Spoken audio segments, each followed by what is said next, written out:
I appreciate each and every one of you, not only for coming here today, but for all of the many years and countless hours that you've devoted to this hospital.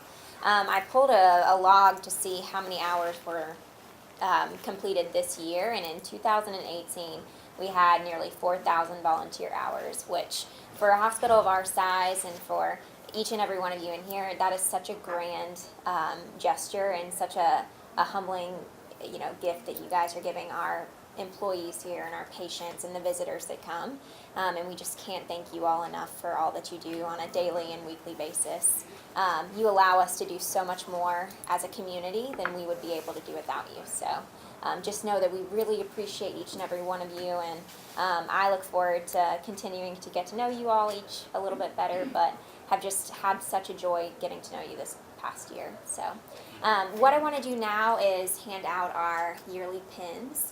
This kind of explains how many hours you guys are up to as a full log. We have some who are just at astronomical levels because you've been here for quite a few years, but it just shows the hard work and dedication that you've all put into this hospital and to this community. And for our chaplains, we've got yearly pins just to, again, say thank you for all that you've done these past up to 10 years as chaplains here. And just know that we are so appreciative of all that you do. So we will get started. I'll start with our adult volunteers first. We'll go alphabetically here. I want to acknowledge Pam Barron. She is receiving her 1,900 hour pin. All right, next we've got Miss Laura Green, who is receiving her 1,100 hour pin.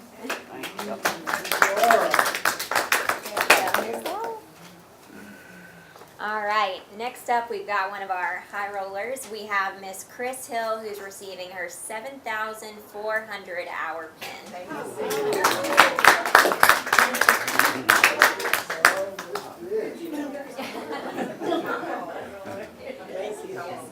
And next up we want to acknowledge Miss Kay Jones, who is also receiving her 1,100 hour pin.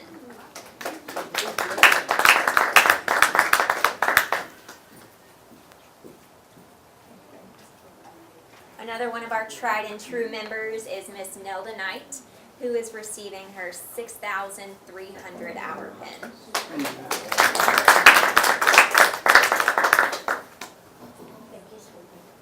All right, next up is Miss Janet Marticello, who was last year's Volunteer of the Year. She is receiving her 400 hour pin.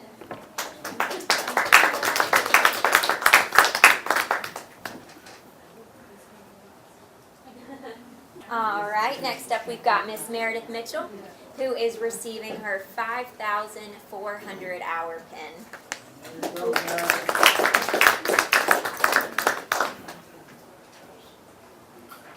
I'm going to go into our chaplain volunteers, and again, these are on a yearly basis. We will start with Mr. Bobby Jones, who has been here since we started this program. He is receiving his 10-year pin.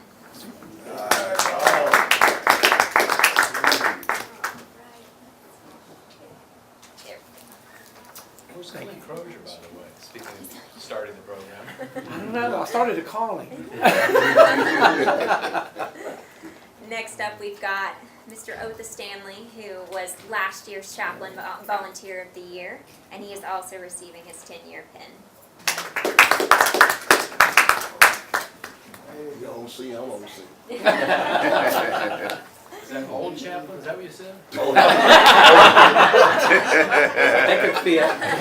Original. Oh, I'm sorry. Next up, I'm sorry, I skipped over to you. We've got Andy Bethay, who is receiving his 8-year chaplain pin.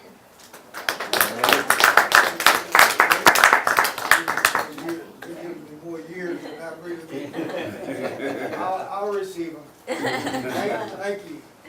All right, and we have received a couple of new we started a couple of new chaplain volunteers this year that we're really excited to have onboarded and joining us. And so I want to give a new pin to Chaplain David Poto here, or Poto. See here, there is your brand new pin. Thank you. Yes, sir. And then Ricky Munford as well. So thank you both for joining our team this year. And thank you all again for your service and for your hours. Next up in our program is something that I find really special. It's the time that we get to name our Volunteers of the Year. And this year we did something a little bit different. We sent out nomination forms throughout the hospital. And you guys are just so well loved throughout our hospital. We had a lot of nominations, a lot of forms that were filled out, and just appreciating what each and every one of you do on a daily basis and on a weekly basis. So just know that people see you and people just appreciate you. And that was expressed extremely well in our nominations this year.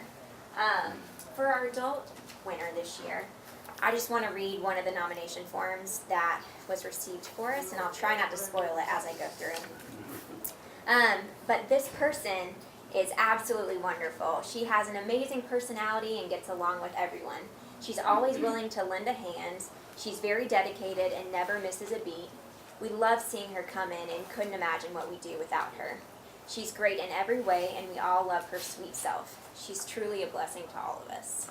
And so I think that really encompasses the personality of this recipient and just how much we appreciate her. So if I could ask Miss Kay Jones to come up. Miss Kay, here is your 2018-2019 Adult Volunteer Chaplain of the Year, or Adult Volunteer of the Year.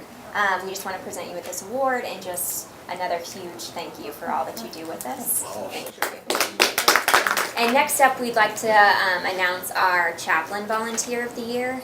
This recipient is just someone who I have found as a great mentor for me coming into this program, and just someone who is always smiling and is always bringing joy and light, and really provides a lot of feedback for me and helps me do a better job at what I do.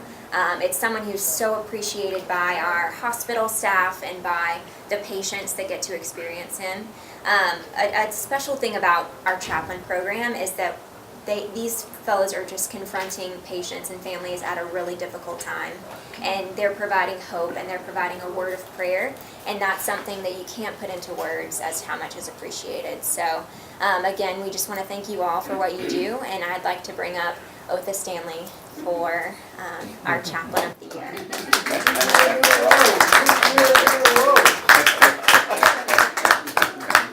Now, he was our Chaplain of the Year last year, but I just can't put into words how much we appreciate you and for all that you do. So, for second year in a row, we just want to present this award to you. Lastly, we've got some cake to pass around, which is the closing of our award ceremony. But I really just encourage you all to congratulate each other, but just thank you all for your time, your commitment, your dedication, and your selflessness that you provide to this program. We really couldn't do what we do without you. So thank you. About a year and a half ago, I was just making rounds and visiting patients, and I do that pretty regularly. And usually I talk to the nurses before I go into rooms just to make sure it's, okay. Sometimes I don't. And this one time I went into a room, and I usually sit down so that I'm sitting down at their level, and the wife was sitting in the windowsill, kind of a place you could sit. She was sitting there, and the husband was in the bed with his eyes closed, and I just sat down in the chair and I asked her how she was doing. I introduced myself, and she said that this is probably your husband's last day on earth, not in the hospital. And it was very sobering, and I had to absorb that really quickly, and so I reached over and I touched her, and I said, "Can I just pray with you?" No, I held her hand up, and I said, "How long have you been married?" I asked her how long she'd been married and where they were from and stuff. And I said, "Can I just pray with you for a minute?" And she let me, and so I just a quick prayer with her and asked the Lord's blessings and stuff, and I just wished her well, and that's the end for all of us. Obviously, we all know we're going to die one day, but it's still sad. And so I left. I was in the room for less than 10 minutes, and I left and really didn't think about a follow-up, whatever.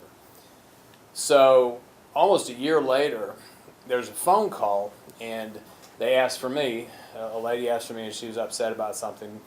and I wasn't available, so they took her name. I called back, she wasn't available, I left a message. He called back, and I was here, and they said, you know, she's upset, she'll only talk to you.